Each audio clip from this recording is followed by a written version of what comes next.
reported. The overall percent positive for today, just under 20%. Taking a look at Aiken and Whiskey Road, not a cloud in the sky. It has been a beautiful day out there. Picture perfect, dare I say. Chief Meteorologist Riley Hale. It is picture perfect out there again for us, and hopefully everybody got outside to enjoy it, because rain chance is going to be going up starting tomorrow and lasting at least through New Year's Day for us. Temperature-wise, we did hit the 60s across most of the area. We're still in the mid-60s for us here in Evans, Augusta, and Aiken, but a few spots up in Edgefield, Saluda County are dipping into the upper 50s. Beautiful look over Grovetown, and this is going to be the spot to look towards. In about an hour, we're going to see the big full moon start to rise in the eastern horizon, and with clear skies, this should be beautiful. 64 degrees currently here in Augusta. If you're stepping out to watch the full moon rise, temps will generally be mid to upper 50s across most of the area around 6 o'clock. Late tonight, tomorrow morning, those low temperatures expected to stay above freezing again, and definitely going to notice more clouds moving in as we do head towards Wednesday morning. Now, if you're stepping out for moonrise, this is moonrise happening at 5:09, but you likely won't be able to get a good view of it till around 5:30, 5:45. Have a look at all that rain heading our way the next few days in the full forecast. All right, thanks for that, Riley. Congressman Rick Allen voting early today, and speaking to voters in Columbia County, he says it's should leave office. It looks like Mitch McConnell made a huge mistake in backing Loeffler. Just into the newsroom, Augusta University has received its first doses of the Moderna vaccine. They will begin distributing that tomorrow morning. So welcome news for a lot of people waiting for that vaccine here in Augusta. Taking a look outside over Aiken this afternoon, calm skies, clear day, but New Year's Day, that's shaping up to be a little bit different, Riley.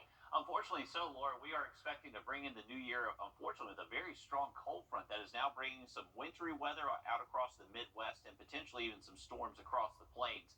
For us, we're not anticipating this front to really bring the severe weather threat until we get to Friday, but that doesn't mean our rain chances are going to be zero up until that time frame.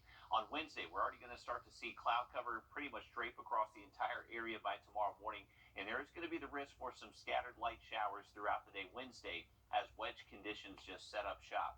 We should erode that wedge by Thursday, but that'll just bring us a better opportunity to see some heavier downpours and potentially seeing up to an inch of rain in some spots. This is a look at Thursday evening, so heading towards the new year by midnight, we're going to keep those rain chances pretty steady throughout New Year's Eve evening. Heading into New Year's Day, the latest model guidance did slow down the progression of this eventual line of thunderstorms a little bit, and if it continues to slow down, that is better news for us, because the eventual timing of this front and when it hits us will determine if we see severe weather or not. The timing, if it happens Friday afternoon, better chance to see some stronger storms, but if it happens at night, less instability and less of a chance those stronger storms do develop. So this is going to be a very fluid situation, but as of right now, there is still a 15% risk for the entire CSRA to see severe storms, including that threat of damaging straight-line winds and potentially even some isolated tornadoes. Now, not expecting strong tornadoes, but if one does form, it would likely be brief and only last several minutes and then lift back up. So rain chance is going to be pretty steady with us at least for the next 3-4 days. The weekend forecast, a real divergence in our long-range models, just not agreeing whatsoever. So I did keep a rain chance in there Saturday and potentially even Sunday, but Sunday does look drier for most of us. Beautiful look over Aiken County. Not too many clouds out there, but just enough to make for a gorgeous sunset here within the next 30 minutes. This cloud cover is expected to thicken up by late tonight and early Wednesday. That's going to help keep our low temperatures by early tomorrow morning, generally close to 40 for us here in the Augusta metro. But the further north and east you go, you'll find the 30s. Further south and west you go, you'll find the mid to low 40s. So a big temperature spread in our lows tomorrow morning and an even bigger spread in our high temperatures tomorrow afternoon. So this is the wedge. You have cold air damming up along the Appalachian Mountains. So northern CSRA, you're expecting to see highs close to 50 to where we could see the 60s if you're closer towards I-16. Higher rain chances the next several days. Big fluctuation in our temperatures as well, going from highs near 50 tomorrow to the mid-70s Friday. For the weekend, it does look drier for us with those temps not too cold. All right, thanks, Riley. Now to America's hunger crisis. More than 15 million people in our country have experienced hunger this year. That's up from 35 million last year. And there's another problem. Mark Straussman shows us federal aid programs are running low on funding and food pantries are running low on supplies. This morning, Yolanda Myers made her monthly run for groceries. If it wasn't for the food bank, I don't think we're going to make it sometime. 400 pounds of donations. A lot of food for a lot of family. In this 1,000-square-foot shoebox, Myers cares full-time for 10 grandchildren, ages 1 to 12. They call her G-Mama. We love her. We take care of her. We make sure she's okay. She's disabled. Her husband lost his chef's job in March. Sometimes I have to go buy the kids something that they need. And he be like, well, we don't have the money to do this or to do that. Food banks, a sometimes option, became a lifeline. They're also $3,000 behind on rent. Here in Fulton County, with more than 1 million residents, 1 in 6 families now faces food insecurity. G-Mama gonna keep them fed. Have there been missed meals? Not for the kids. For you? Yep. Has that happened a lot? Yeah. There's not time to be sitting around trying to cry, being upset. Every month, the African American Association of Georgia services 1,600 families, but few like the Myers. This is a family that really needs above and beyond the support that we normally give. Above and beyond today meant a Christmas surprise. I got your deep fryer for you as well. Yeah, And gifts for the grandkids. I really love y'all. Thank y'all so much. But no single food bank can keep them fed. Thank you. Their school system today also dropped off meal packs, breakfast and lunch for 5 days. But today, they feasted on something different. Hope. And this is the story that so many families are faced with. I know their struggle is unique with G-Mama. Mine was G-Mama, raising the kids. But, you know, there are just so many parents deciding, am I going to pay the rent or am I going to buy my children food? Right, and this year, record numbers of first-time people coming to use services at food banks for the very first time. And if you are looking for a way that you can help out Golden Harvest locally and the Augusta Salvation Army, they are always taking donations to help local families. If your Christmas decorations are still up, we're on your side with what you can do with that live tree. Where's the door? If your Christmas decorations are still up, we're on your side with what you can do with your tree. We've got some interesting stuff to get to, but first I'm going to get to the right spot in the show, and that is New Year's Eve. It means fireworks, and with more people stuck at home than ever because of the pandemic, experts say fireworks are in even higher demand than usual. But you've heard the horror stories. Even an arson investigator, someone who knows pretty much everything there is to know about fire, had a pretty scary accident with fireworks. I had a bottle rocket once, and when it went to take off, the bottle actually tipped over and came at me. When the firework missed me, it hit the screen door where my wife and kids were. They were watching from the screen door, and it literally hit the door. And shows it can really happen to just about anyone. It's incidents like that that send thousands to the hospital every year. For all of 2019, about 10,000 people were sent to the hospital because of fireworks accidents. At least 12 people died. That's according to the Firework Annual Report from the Consumer Product Safety Commission. Doctors and nurses ask if you do use fireworks, take all the necessary precautions. They are already overwhelmed with COVID patients right now. A friend of mine growing up, her dad was missing fingers because of fireworks. That's serious They stuff. truly are dangerous. If you're looking for a good way to get rid of your Christmas tree, remember every year the Army Corps of Engineers uses them to create fish habitats here locally. You can donate them until January 17th. They only take real trees. And remember, you have to take off all the decorations. Every year, some people leave them on, but you've got to take them off. There are several different locations in Georgia and South Carolina where you can drop them off. We have all of them listed for you on our website and app. We're back to bed. He's beyond radical. He's dangerous. Happy holidays from our family to yours. How about this? A beautiful shot of the full cold moon looking east out of our Grovetown Live Eye. How about that? A gorgeous shot. If you want to go check it out, just go look towards the east. It is shining bright. It will be all night long, but clouds increasing Wednesday and rain chances going up the next few days. Okay, stay with us. We have more news right ahead. When we we say we're on your side. In the community since 1960, that how could somebody do that to us?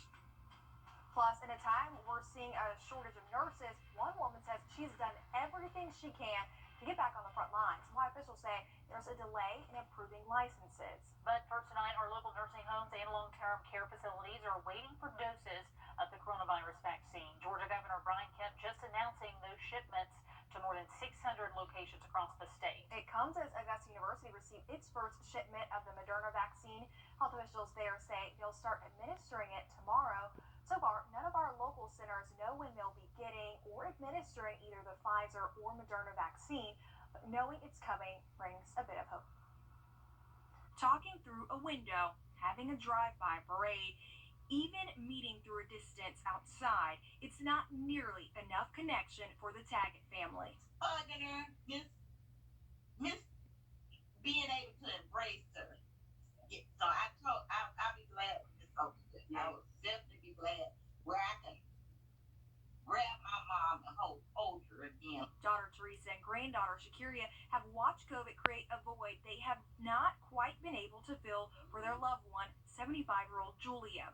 The Pruitt Health resident tested positive twice now for COVID, once in August, then December. No symptoms at all, and again, she continued to be in good spirits, and she's in good spirits now. They call it a miracle considering she has pulmonary disease and the elderly population makes up many of Augusta's severe cases. It's really scary because she already has a hard time breathing. So something like that, we felt if she contracted it, then potentially it, could be something devastating. With nearly half of Georgia's positives coming from nursing homes by summer and more than 100 COVID deaths across Augusta area care facilities alone as of Monday, families like Julia's are eager for the vaccine rollout. We checked with our local facilities who say they're still waiting on exact dates, but when the doses come, it'll be through partnerships with CVS and Walgreens pharmacies administering the shots.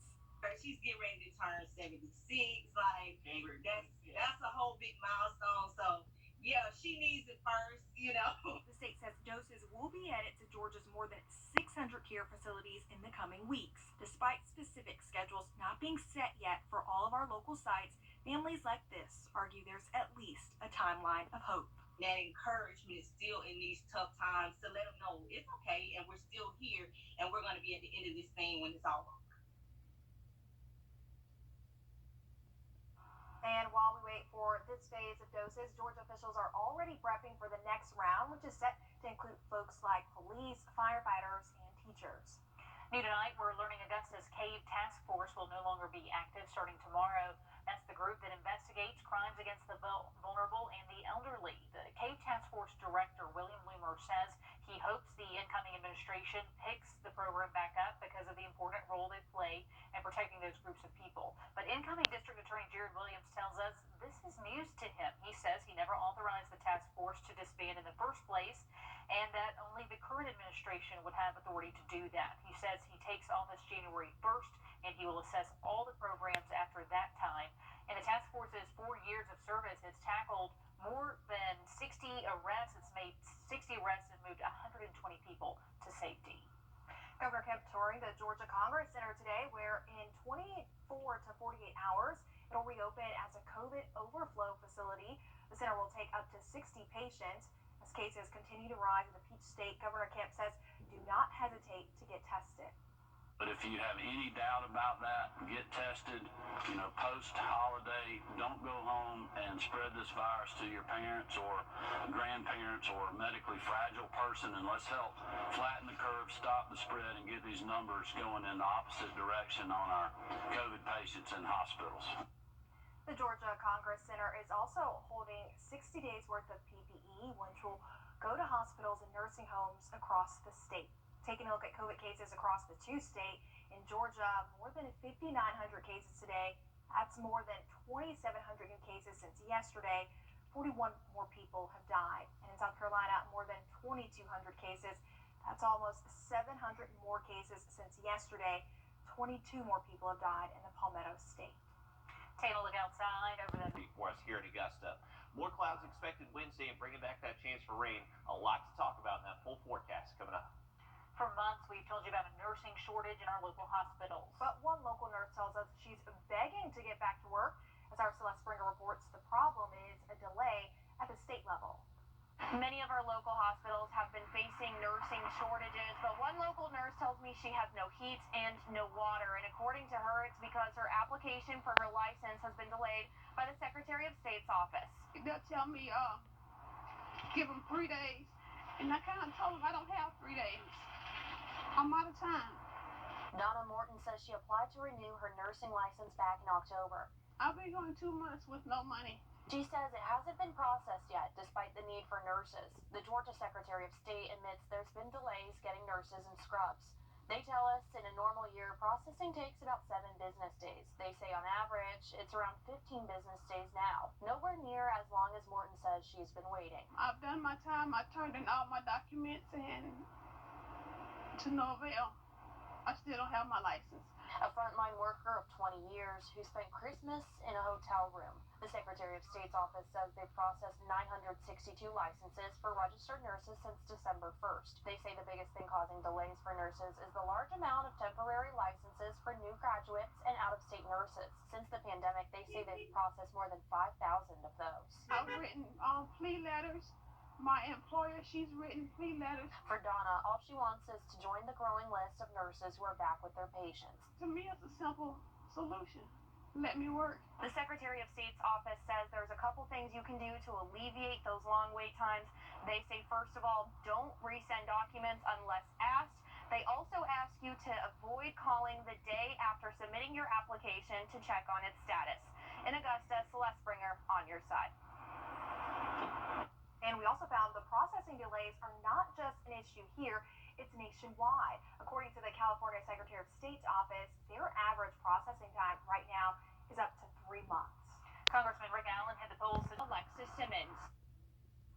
It is safe to say 2020 has not been an easy year for most of us, but for one Aiken County man, these past few months have been exceptionally hard. News 12's Sydney Heiberger introduces us to Craig Stripling and what he says he's learned about what you post online. Heartbroken and violated. As if losing his mother in May wasn't hard enough, losing his dad just a few months later seemed almost unbearable. Even the prescriptive feeder said he may have had COVID when he died, but that's not what killed him. And Mr. Strickland died of a broken heart. Craig Stripling was in charge of his father's estate, but handling things was put on hold when he himself was put in the ICU with COVID-related pneumonia. I was so glad to be alive because those first 2 days I spent in a plastic bag. But that gladness came to a crashing halt less than 12 hours after he was released. Got interrupted with a phone call from my brother. He says, Craig, he said, I just came over to the shop. He said, I got bad news for you. 6 vehicles, a travel trailer, a boat, computers, tools, titles, and keys, all stolen from the family car dealership. 2020 can't be this brutal to me. But it didn't end there. He calls me 45 minutes later. Said, I've got more bad news. And I'm like, how can it get any worse? His father's home was also burglarized. Jewelry, artwork, his father's car and motor coach, all gone as well. And it has nothing to do with the monetary amount. It has everything to do with the sentimental part of it. Now, Craig says he's just trying to pick up the pieces, anxiously awaiting a new year, and just being thankful to be alive. I'll forgive him, but I hope he spends the rest of their life in prison. In Beach Island, Sydney Heiberger on your side. Such a tough year. Craig says he did have cameras at the car dealership, but they were out of commission after another break-in back in November. Wow. And he believes the thieves likely knew the business and house were empty because of social media postings about being in the hospital and his father dying. He hopes people will use this as a lesson to be careful what you post online. And it's something as simple as a card and a stamp. But for one little girl in North Augusta, these letters mean everything. How her community stepped in to make her Christmas a little brighter. Approve this message.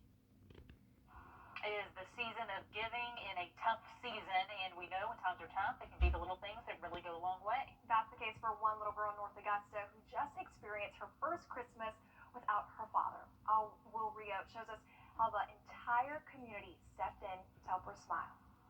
This really meant a lot to my daughter. A simple card with a stamp on it really meant a lot to her. 8-year-old Aubrey DeTerra had her first Christmas without her father, so her mom found a way to help her cope. Christmas was going to be very hard for her, but every day she got happier and happier. Every day she got mail. A simple message posted in a North Augusta Facebook group asking if anyone would exchange Christmas cards with her daughter. The response? Overwhelming. She's at 197 cards.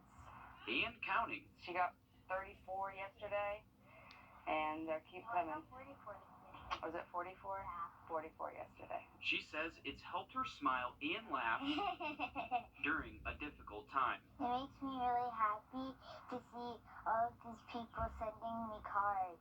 And not just from people here in the CSRA. I think she got a card from every single state except South and North Dakota, Maryland, and Delaware. I got one from Delaware. Did you? Yeah. Oh, well.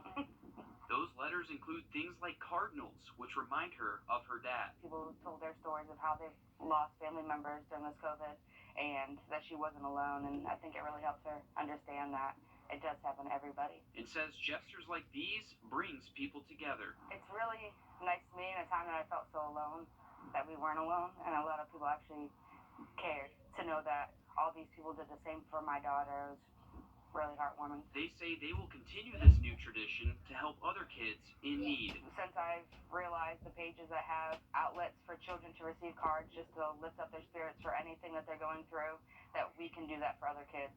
In North Augusta, Wrdw. Really heartwarming to see them say that to me. On your side.